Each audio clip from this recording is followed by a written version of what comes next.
Hi, Dylan. Hello. Si Dylan ay napanood na natin sa sa PBB.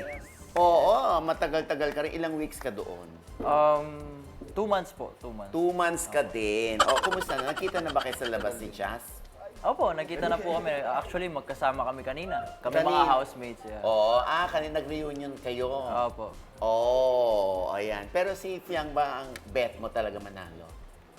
Actually, kung pwede lang po, manalo na po kami lahat eh. Kasi syempre, close kami lahat. Mahirap mamili. Napaka-play Pero, safe naman ayun. ni Dylan. Iba yung sagot mo sa akin kanina. Wala po sinabi kanina. Oy, joke lang yun, ha? Okay, kung deserve naman ni Fiang, di ba? deserve na, Oo. Eto naman si JB. JB, ikaw ba marunong magluto? Yes. Bakit Yes po, critic magaling ka ako na? magluto. Food critic ka daw. Yes. Totoo ba? Magaling ang magluto ng itlog. Itlog. Pero marunong ka lumasa ng mga Yes, pagkain. yes, So kasi yun ang parang binavlog mo eh. O yun ang mga content mo, yung mga pagkain mo. Yes. Oo. Masarap kumain. Si Vince. Hello po. Vince, ito nanonood ako, Lasal to eh. Lasal player yan eh. Anong position mo? Outside spiker Opo, ka? outside spiker po. Oo. Curious lang ako, pag na-injure ba kayo, parang sumobra na yung bagsak ng ng esteem nyo, self-esteem nyo. Actually, yun yung pinakamahirap na i-overcome kasi pag nai-injury yung player, nadadaan siya sa therapy.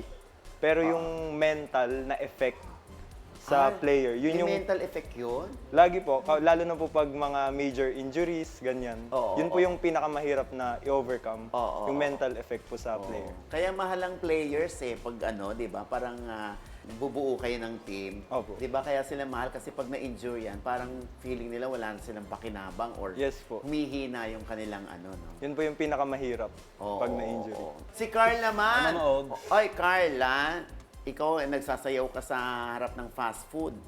Oo. Oy, naka-million views na ba yon? Sa FB po. Sa FB? O bakit, feeling mo bakit ka na nagkaroon ng million views yung pagsasayaw mo sa harap nung, kaharap ng counter? Sa harap? Siguro po kasi bira lang may gumawa ng ganong content. O, yung makapalang muka. Paano ba yung sayaw mo nun?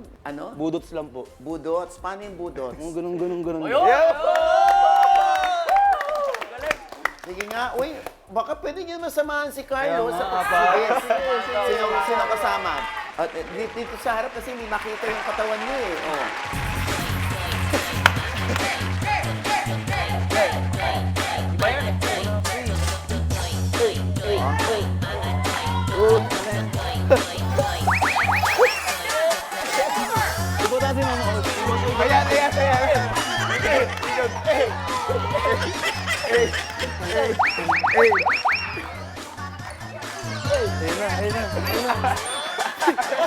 Pakialalayan! Boys, pakialalayan! Sabi ko sa inyo eh, pinasayaw nyo 54 na, eh. pasensya na. Sino ba nakaisip nito? Ay, naku, nakakaloka. Pero syempre, ganyan ang mga players eh, kung ano-ano yung mga naiisip nila, di ba? Na yung pang pang pastime. Oh.